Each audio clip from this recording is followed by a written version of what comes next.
সেই স্বৈরাচার সময় আমরা দেখেছি বাংলাদেশের অর্থনৈতিক ব্যবস্থাকে ধ্বংস করে দেওয়া হয়েছিল।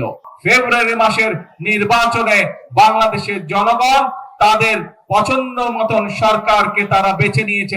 একটি শিশু যখন জন্মগ্রহণ করে তখন শিশুটি হাত ধরেও যদি যখন হাঁটতে শিখে তাহলেও প্রায় 1 বছরের প্রায় 15 থেকে 18 মাস সময় লাগে। আজকে আপনাদের নির্বাচিত বর্তমান সরকারের বয়স হচ্ছে মাত্র 6 মাস।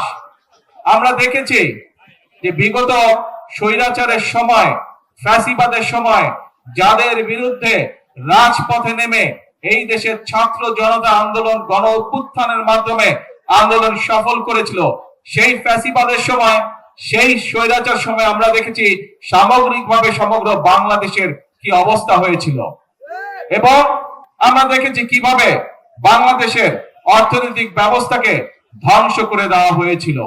আমরা দেখেছি কিভাবে যে মেগা প্রজেক্ট গুলো বলা হয়, মেগা প্রজেক্ট গুলো করা হয়েছিল, সেই মেগা প্রজেক্ট গুলো কিভাবে তাদের নিজস্ব লোককে দেওয়ার মাধ্যমে 2 গুণ 3 গুণ 4 গুণ বেশি দামে করার মাধ্যমে এই দেশ থেকে অর্থ বিদেশে পাচার করে দেওয়া হয়েছিল। প্রিয় ভাই বোনেরা, আমরা দেখেছি যে কিভাবে এই দেশের স্বাস্থ্য ব্যবস্থাকে ভেঙে ফেলা হয়েছিল। In the heart of the city rises a destination built for greatness. International Convention City, Bosundhara. Life takes a new course.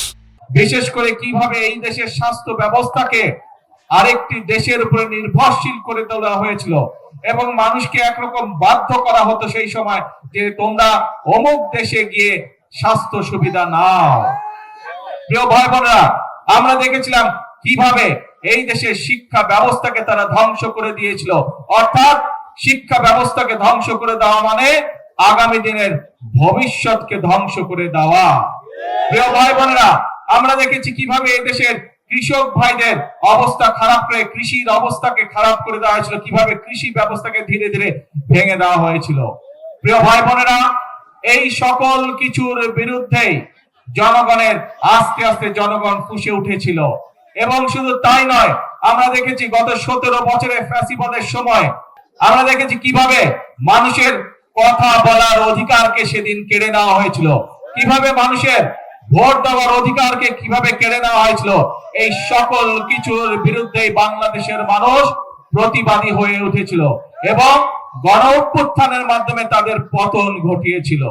প্রিয় ভাই বোনেরা, গণ অভ্যুত্থানের পরে সমগ্র বাংলাদেশের মানুষ চেয়েছে তারা তাদের সিদ্ধান্ত মতন দেশের পরবর্তী সরকার গঠন করবে এবং ফেব্রুয়ারি মাসের নির্বাচনে বাংলাদেশের জনগণ তাদের পছন্দ মতন সরকারকে তারা বেছে নিয়েছে, তাদের পছন্দ মতন সরকার গঠন করেছিল।